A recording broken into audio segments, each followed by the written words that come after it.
धारा 370 हटने के बाद जो 440 वोल्ट का झटका आतंकवादियों को लगा था वो खत्म हो गया है क्या? बीते 10 से 15 दिनों की स्थिति अगर देखी जाए जम्मू कश्मीर में, ये हालात किस तरफ इशारा करते हैं? ये किसका लैप्स है? देखिए मीनाक्षी जी, जहां तक आतंकवाद का सवाल है, ये ऑल और नन फिनोमेना नहीं है। मतलब आज आतंकवाद के खिलाफ लड़ाई आरंभ हुई और परसों आतंकवाद के खिलाफ जो लड़ाई आरंभ हुई थी वो खत्म हो गई और आतंकवाद समाप्त हो गया। ये लंबे समय तक चलता है और इसमें हर प्रकार के मल्टी फैसेटेड वॉरिंग करना पड़ता है, अर्थात हर प्रकार के आयुधों के साथ लड़ना पड़ता है और हर आयाम में आतंकवाद के खिलाफ लड़ना पड़ता है। भले ही आर्टिकल 370 को हटाने का हो, भले ही सबके साथ सबका विश्वास के मंत्र के साथ जम्मू कश्मीर के नौजवानों को आगे लेने का विषय हो, भले ही कश्मीर को लेकर जिस प्रकार पाकिस्तान रणनीति बनाता है पाकिस्तान को घेरने का विषय हो, यूएन में सामरिक रूप से इन विषयों को उठाने का हो, हर फ्रंट पे इंडिया अपने आप को स्थापित कर रहा है, इंडिया आगे बढ़ रहा है। इसलिए लैप्सेस कहना उचित नहीं होगा। हाँ, हमें भविष्य में ड्रोन जो ड्रोन अटैक का मामला भारत में पहली बार आया है, लेकिन दुनिया में जनरल सुलेमान की किस तरह से हत्या की गई वो हमारे सामने उदाहरण है।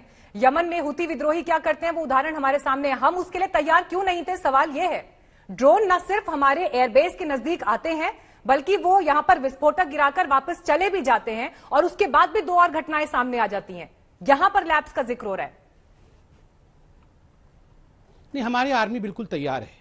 हमारी आर्मी बिल्कुल तैयार है और तैयार थी। इसी कारण से कोई बहुत बड़ा कैजुअलिटी जो कि मनसा था और इसमें आरडीएक्स का भी इस्तेमाल किया गया है, बहुत हाई इंटेंसिटी एक्सप्लोजिव का इस्तेमाल किया गया है, उसके बावजूद जो हमारी आर्मी थी वो बिल्कुल तैनात थी। इस कारण से एक बहुत बड़े हादसे को अवर्ट किया। दूसरी बात, आपने अभी बताया आपने रिपोर्ट में कि 2 और ड्रोन हमलों की आशंका थी। ड्रोन आ भी गए थे, उनको हिट आउट कर दिया गया और एक बड़े हमले को बचा दिया गया है। तो स्वाभाविक है हमारी आर्मी बिल्कुल तैयार है। और जैसे कि अभी किशन रेड्डी जी ने कहा, जो कि हमारे राज्य मंत्री हैं गृह के, कि हमारी आर्मी, हमारा सिस्टम पूरी तरह से इस ड्रोन हमले के लिए, भविष्य में भी अगर इस पर कोई हमला होता है तो हम तैयार हैं। नहीं, लेकिन डॉक्टर संबित पात्रा, अभी तो हमें यही नहीं पता ये ड्रोन कहां से आए, ये कहां चले गए, इनका क्या मकसद था? क्या सिर्फ ये एक ट्रायल था? ट्रायल के बाद वो वापस लौट गए? हमारे पास इन सवालों के जवाब नहीं है। तो फिर आप कैसे कह रहे हैं कि हम तैयार हैं?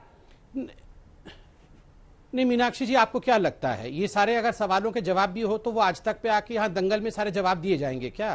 नहीं, कहां से आए थे, लश्कर बिल्कुल नहीं दिए जाएंगे। लेकिन doctor Sambit Patra, policy point पर तो जवाब दिए जाएंगे ना। I am not asking you कि आर्मी क्या तैयारी कर रही है, मैंने आपसे रणनीति नहीं पूछ रही हूँ, लेकिन पॉलिसी पॉइंट पर तो सवाल उठेगा ना। नहीं, पॉलिसी पॉइंट पे बता रहा हूं। पॉलिसी है कि उनके पास ड्रोन है तो हमारा ड्रोन भी तैयार है। हमारे पास अभेद्य लक्ष्य है, ऐसा लक्ष्य है जिसको हम भेदेंगे। वो क्या सोच रहे कि अभेद्य है? बिल्कुल नहीं है। तो क्या आज आप देखिए, जहां जहां भी भारत के ऊपर हमला कर, चैनल पर ये कह रहे हैं कि हमारे पास ड्रोन का जो ये हमला हुआ है उससे निपटने के लिए एंटी ड्रोन टेक्निक या उससे निपटने के लिए जो एक काउंटर स्ट्रैटेजी होनी चाहिए, काउंटर प्लान होना चाहिए, वो है? आप आश्वस्त कर रहे हैं यहां पर इस वक्त? बिल्कुल है, बिल्कुल है, बिल्कुल है। मीनाक्षी जी, आपको ऐसा क्यों लगता है कि इंडिया इतना कमजोर है कि उसके पास एक काउंटर स्ट्रैटेजी ही नहीं होगा?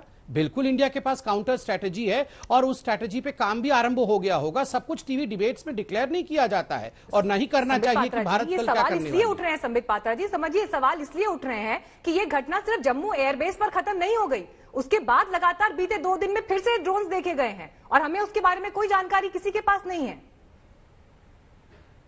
नहीं, ड्रोन्स देखे गए हैं तो ड्रोन्स को मार गिराया भी गया है। इंस्टॉलेशंस के नजदीक इस तरह से आसमान में एक अनआइडेंटिफाइड ड्रोन उड़ता दिखाई दे रहा है जिसके बारे में कोई जानकारी नहीं है। क्या ये खुशकिस्मती नहीं थी कि वो उन विस्फोटकों से हमें कोई बड़ा नुकसान नहीं हुआ?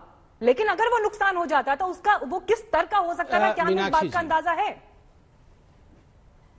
मीनाक्षी जी, मुझे लगता है खुशकिस्मती कहना उचित नहीं होगा, प्रिपेयर्डनेस ऑफ आर्मी कहना उचित होगा।